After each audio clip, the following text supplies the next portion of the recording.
चाहेंगे कि देखिए चुनाव जैसे जैसे ऐसा लगता है कि अपने अंतिम चरण की ओर बढ़ता है, बयान इस तरीके के आने लगते हैं। शुरुआत बहुत अच्छी अच्छी होती है कि हम विकास करेंगे, हम ये करेंगे, वो करेंगे, लेकिन आखिरकार फिर वही जाति, धर्म, मजहब, वहीं पे आकर के चीजें रुकती हैं।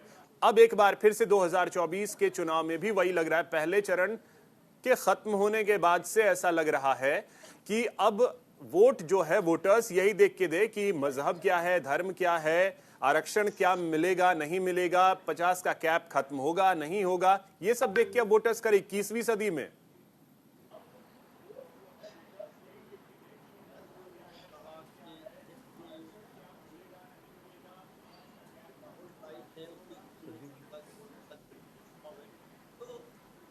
जब चुनाव आता है इसी तरीके की हो जाती है और आखिर में आकर के सुई मुसलमानों पर है, मुसलमान को ढाल बना दिया जाता है, मुसलमान को एक चेहरा ऐसा बना दिया जाता है कि नाम पर डरा करके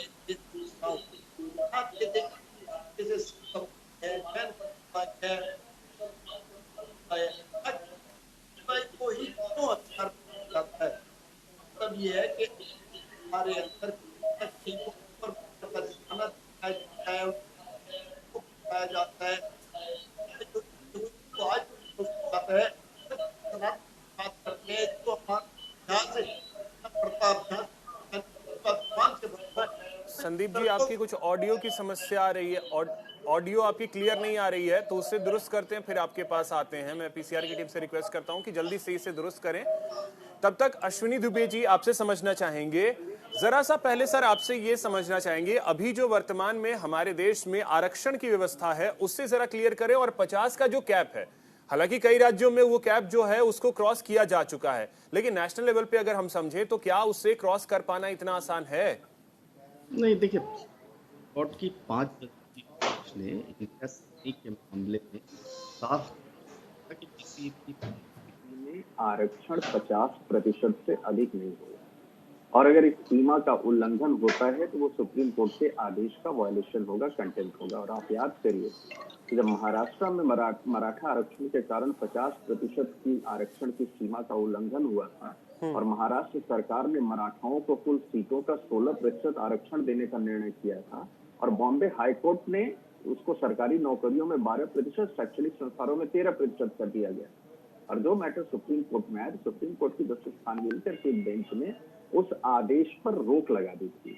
और आप ये देखिए कि पंचायतों में जो इलेक्शंस भी होते हैं, उन इलेक्शंस को भी जहां जहां पर आरक्षण का लाभ दे करके किया गया था, उनको भी सुप्रीम कोर्ट ने उस पर भी रोक लगा दी थी। तो 50% की सीमा तो निर्धारित है और 1992 का कॉन्स्टिट्यूशन बेंच का ये जजमेंट है। अब एक बड़ी पीठ, अगर हम सुप्रीम कोर्ट के कॉन्स्टिट्यूशन बेंच की जजमेंट की बात करें तो 5 जजेस के बाद 7 या 9 जजेस की बेंच ही उस कैप को हटा सकती है, या तो संविधान में संशोधन हो, संविधान में संशोधन करके, जैसे ईडब्ल्यूएस रिजर्वेशन आया 103 में संशोधन के मुताबिक 10% जो आर्थिक आधार पर रिजर्वेशन किया गया, तो ऐसा करें तो संविधान से। अब सबसे बड़ी चीज क्या है, सुप्रीम कोर्ट ने यह कहा कि आप क्रीमी लेयर जो है उनको उसका बेनिफिट मिलना चाहिए, तो इस बात पर तो कोई चर्चा नहीं कर रहा है। आप ये भी देखिए कि सर्वे के नाम पर जब वो बिहार सरकार ने कहा कि हम ये दिखाना चाहते कि कौन सी जाति की कितनी संख्या है, उस आधार पर सर्वे कह के वो वहां पर लेकर के आए।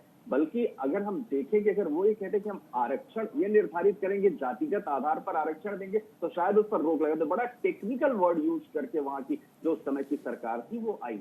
अब सवाल ये है कि जब सुप्रीम कोर्ट ने साफ तौर पर कहा कि आप क्रीमी लेयर डिसाइड करेंगे और जो लोग आरक्षण का लाभ पा करके जनरल कैटेगरी की बराबरी में आज खड़े हुए उनको उससे बाहर निकालेंगे, इस बात पर तो सर्वे करवाने की कोई सरकार बात नहीं करती।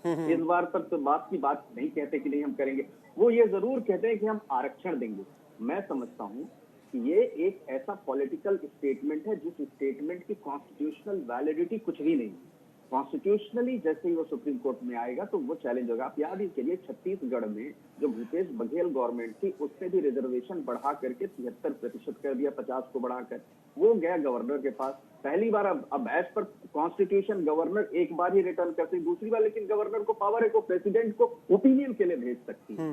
वो मैटर अभी भी पेंडिंग है। अब झारखंड के केस में भी देख लीजिए, उन्होंने बढ़ाया, वो मैटर भी आप देख लीजिए। अब एक सब क्लासिफिकेशन की भी बात है, रिजर्वेशन विद इन रिजर्वेशन, वो मध्य प्रदेश का जो मामला था वो भी सुप्रीम कोर्ट में पेंडिंग है। तो 50% का जो कैप है वो हटा पाना कॉन्स्टिट्यूशन बेंच की जजमेंट के बाद मैं समझता हूँ कितना आसान नहीं है जितना स्टेटमेंट देना। तो एक पॉलिटिकल स्टेटमेंट है, पॉलिटिकल स्टेटमेंट की कोई वैल्यू कॉन्स्टिट्यूशनली लीगली मैं एक as a student of law समझता हूँ कि नहीं है। अब देखिए दूसरा 102 का दोवां जो संविधान का संशोधन हुआ, जो वो कहा कि 342 अनुच्छेद जो है किसी भी पिछड़े वर्ग के संदर्भ में कानून बनाने या किसी वर्ग को अन्य पिछड़े वर्ग के रूप में वर्गीकृत करने के राज्यों की शक्ति को निरस्त करता है, और जिससे भारत के संविधान की जो फेडरल स्ट्रक्चर और संरचना है वो प्रभावित होती है। तो अब आप उसको कैसे आप मीट आउट करेंगे?